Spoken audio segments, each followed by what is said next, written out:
નમસ્કાર, હું એમ નાગરાજન, સુરત મહાનગરપાલિકાના મ્યુનિસિપલ કમિશનર શ્રી. હાલમાં નસીનગરમાં ચર્ચિત જે ડેમોલિશનની કામગીરી છે એ સંદર્ભે નિવેદન આપવા માંગુ છું.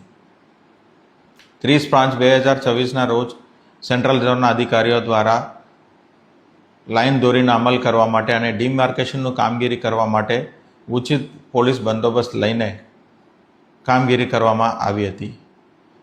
લાઇન દોરીને અમલ અને ડિમાર્કેશનની કામગીરી દરમિયાન ડેમોલિશન પણ એમના દ્વારા કરવામાં આવેલી છે અને લાઇન દોરીનો અમલ પણ કરવામાં આવેલી છે. હાલ આ મેટર હાઈકોર્ટમાં પિટિશન કરવામાં આવેલ હોય એની અંદર વધારે વિચાર વિમર્શ કરવું એ ઉચિત નથી. સુરત મહાનગરપાલિકા પણ એ પિટિશનમાં જોડાવવામાં આવી છે.